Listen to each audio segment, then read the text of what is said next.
कि क्या पाकिस्तान अमेरिका के जरिए भारत की मुदाखलत पाकिस्तान में रुकवा सकता है? इसका जवाब तो स्ट्रेट फॉरवर्ड है, नहीं। अगर अमेरिका हमारे साथ होता तो हम आज तक फेटफ की ग्रे लिस्ट में होते। अगर अमेरिका हमारे साथ होता तो क्या सऊदी अरब ने हमसे यूं पैसे वापस ले लिए होते गन पॉइंट पे? क्या अमेरिका के तल्लुकात आज के मुकाबले में उस वक्त आपके साथ बेहतर नहीं थे? जो यूनाइटेड नेशन बनने के बाद दो हिस्सों में तकसीम कर दिया गया और अमेरिका देखता रहा खामोशी से। क्या रोल था अमेरिका को उस वक्त? पाकिस्तान का कहना है कि मुल्क में भारतीय मुदाखलत को अमेरिका ही रुकवा सकता है और अमेरिका में पाकता है। तो क्या वाकई ऐसा पॉसिबल है कि अमेरिका ऐसा कर सके? अगर अमेरिका हमारे साथ होता तो हम आज तक फेटफ की ग्रे लिस्ट में होते। अगर अमेरिका हमारे साथ होता तो क्या सऊदी अरब ने हमसे यूं पैसे वापस ले लिए होते गन पॉइंट पे? अगर अमेरिका हमारे साथ होता तो यूएई में हमारे वीज़े बंद होकर इंडियंस के शुरू हो गए होते। ये सब चीज़ें जाहिर करती हैं कि अमेरिका हमारे साथ नहीं है। आपके जो सवाल है कि क्या पाकिस्तान अमेरिका के जरिए भारत की मुदाखलत पाकिस्तान में रुकवा सकता है, इसका जवाब तो स्ट्रेट फॉरवर्ड है, नहीं। एक तरफ तो देखिए, दुनिया एक ग्लोबल विलेज है ना, जो एक गांव है। हम गांव में रहते हैं, हम एक दिन तो ये दावा करते हैं कि जी हम बहुत मजबूत हैं, हमारा दिफा मजबूत है, अगर किसी ने हमारी तरफ मैली आंख से उठाकर देखा तो हम उसका मुंह तोड़ देंगे, हम ये नहीं करेंगे। और फिर उसके अगले दिन हम उसी गांव में निकल के शोर मचाते हैं कि देखो पड़ोसी हमारे घर में कूद रहा है।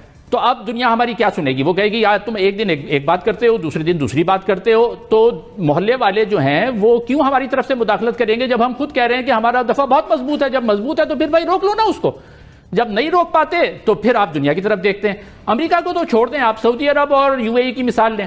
अभी बात की गई कि हमारे बड़े तजुर्बेकार वजीर खारजा हैं, उन वजीर खारजा का ये हाल है कि जब वो दुबई जाते हैं एक रोज़ा दौरे पे तो वहाँ यूएई जाते हैं तो यूएई के हुक्मरान भी उनसे नहीं मिलते।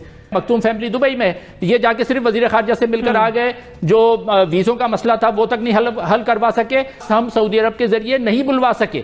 अच्छा, ये क्यों सका? इसलिए नहीं हो सका कि हम जब जाते हैं हमारे पास दो चीजें होती हैं। दुनिया के पास हम जाते हैं, हम एक पड़ोसी के पास जाते हैं, हमारा दो काम होते हैं, एक उनसे पैसे मांगना, दूसरे हमारे तीसरे पड़ोसी के खिलाफ बातें करना।